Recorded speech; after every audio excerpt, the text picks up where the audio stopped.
So that's going to be pretty good. And same thing at the top. I can rotate it around.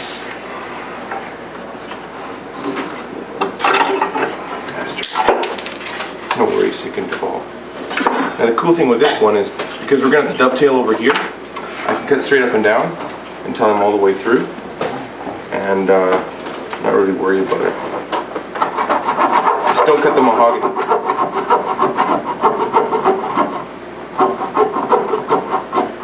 Oh, that's fine, I don't have any mahogany. So. Don't cut your back inside material. Cut the walnut though. Okay.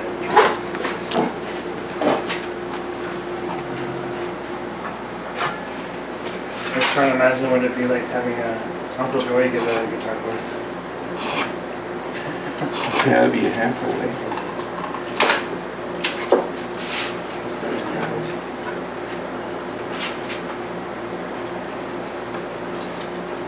So whose is this one? Yeah, this is the one that I'm doing as a demo. These guys are doing theirs. Just about.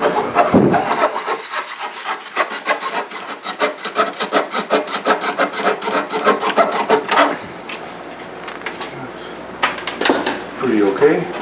There you go. Now it's a little on the long side. I'll back up to block here. Get it all cleaned up.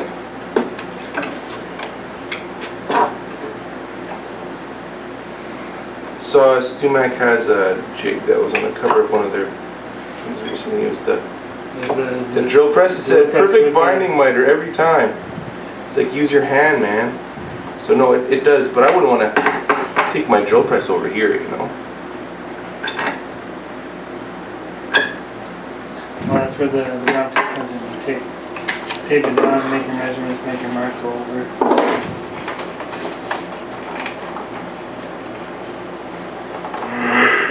That should be alright.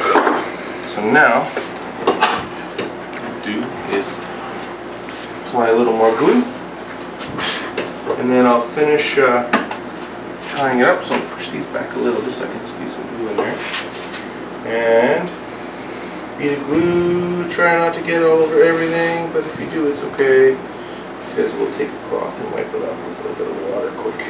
But do wipe it up with a little bit of water quick, because there'll be a lot of scraping to do if you don't.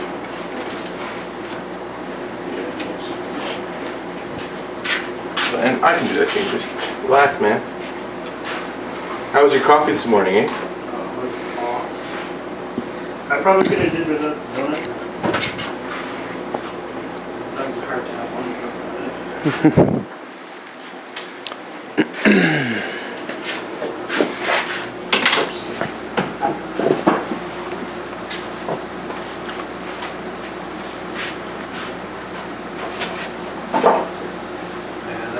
Kind of my last splurge of the vacation.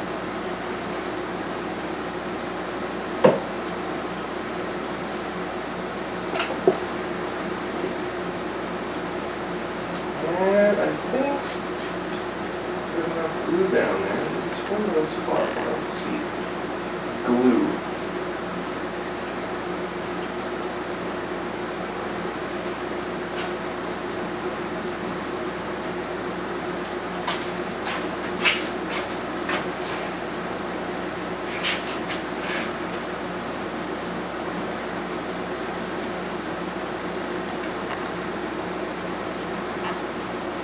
Thanks, man. So now, wipe it up.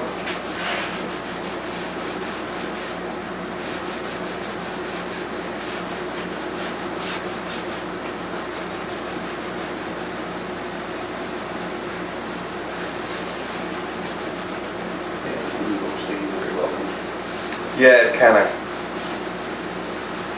makes things not as pretty. So what are you working on today? What's that? Still playing with my bike.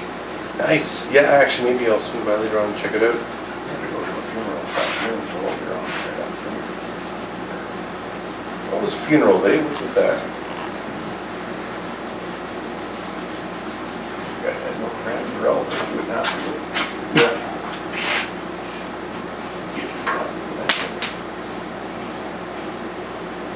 I just found out a friend of mine from Stonewall area died a couple days ago. I was surprised. Yeah. Early 40s? That's young Yeah. accident or. I don't know. Yeah. That's the thing that's kind of confusing. Yeah, he was a pretty awesome guy. He was an old neighbor. I think before we moved here. Oh, yeah.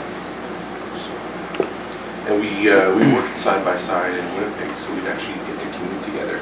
Oh, But we got along really well too, right? well, that does help, yeah. That was almost the problem. We spent too much time together.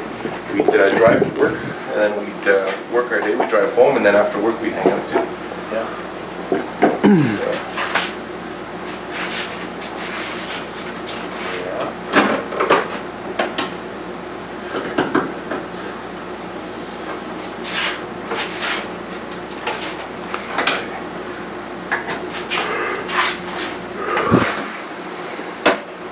And these ones you kind of want to crisscross from end to end.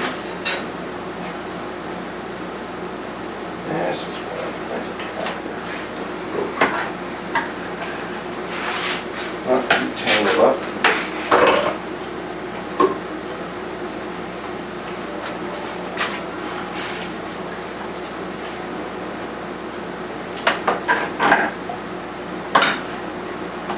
So whose funeral was it? My brother-in-law's brother.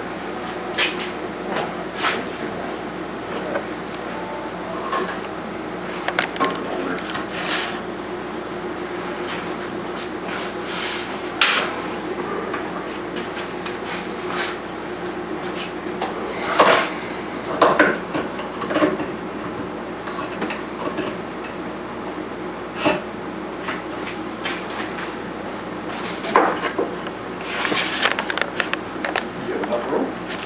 Yeah. Forgot about it.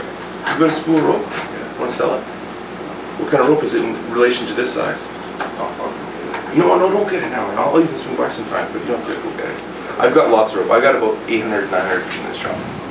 So I'm good, but I can always use more, so. Not as big as that. Not as big as this, so it's somewhere between these two? That's great. Perfect. So you took the neck off the Gibson, eh? Yeah, the neck is off the Gibson. I gotta rip the top off next. I was gonna show you guys how to do that. Another practical use for that binding jig. Makes life easy. Because you can do it so precisely. That's the Stumac one? I don't know. I don't think it's Stumac. I don't know if they sell it. They have one. They do? Okay, maybe it is similar. But it's this one's just made by a guy in Winnipeg. Traded some work on his guitars for it. And that's the thing, eh? Like all the stuff that Stumac sells, you can also not all stuff. Yeah, I got a ton of plywood at home. I keep intending on making a bunch of jigs, but just Yeah. getting around to doing it. I want to make a fretboard radiusing jig and making radiusing blocks jig. Yep. How do you make the dishes? Dishes. Got a really bad YouTube video that you can watch 3 parts. Okay. Yeah. The comments are like two guys have made comments so far. One guy said, "Wear a dust mask, man," and then the other guy says something like, "Yeah, MDF is really good for you," or something like that. But and yeah, do wear a dust mask. I got like seriously bad migraines. I hate making them. But they're like when they're $100 a shot or more, I'd rather make them. This is a flat one, but the other dishes they've got a 25 and a 15-foot radius. Just make them with the router. I've got a track that I made, and then there's a slider that the router sits on. It goes back and forth, and then the dish just rotates like a record player. And then eventually the rudder actually spins the dish for you, and you don't even have to.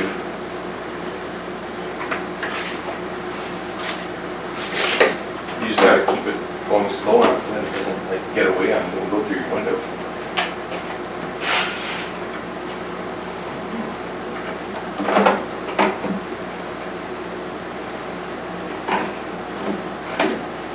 This is just not quite long enough, this one.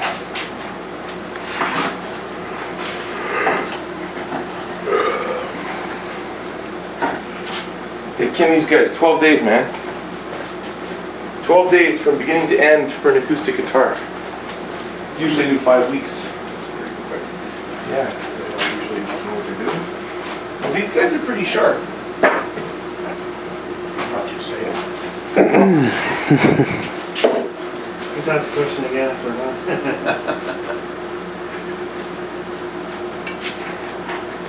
More experience than some, you say. Yeah. Well, Nicholas been here before too, so it makes life easier. So.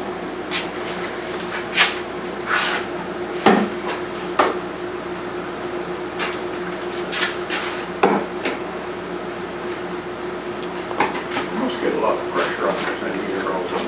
Oh yeah, there's, I don't know how much pressure, but I'll bet you there's inwards at least 500 pounds, 1,000 pounds. It's got to be ridiculously high.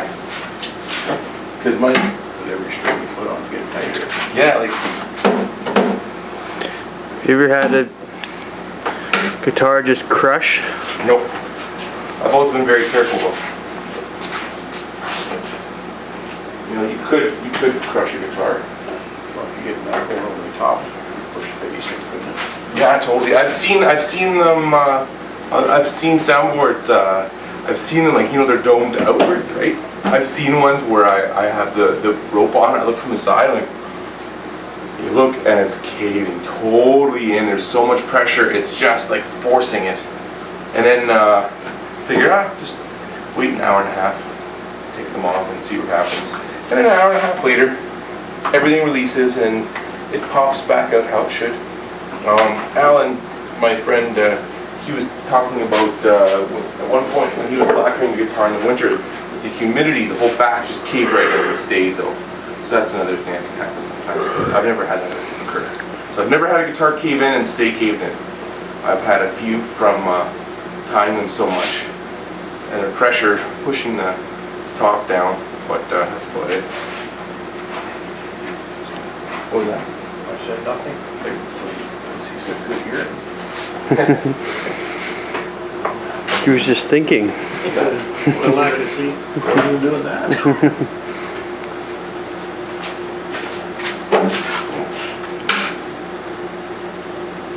And over here, this is by far the last rope. I don't need any more rope. This is more than you need, but it sure is fun. But you know, this is, if I would keep on putting more rope on, I think there's a good chance I could cave in my back. We could do an experiment. We could see how many more pieces of rope do we need until the back caves in and cracks. But I don't want to do that. How many lengths of rope are on there at this point? Probably like 10.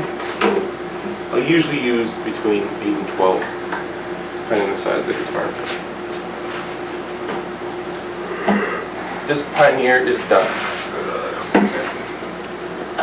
Let it sit for roughly an hour to 2 hours. Don't need more than 2 hours. Need at least 1 hour.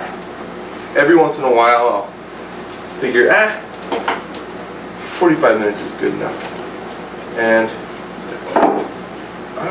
well, you know, it's just, there's not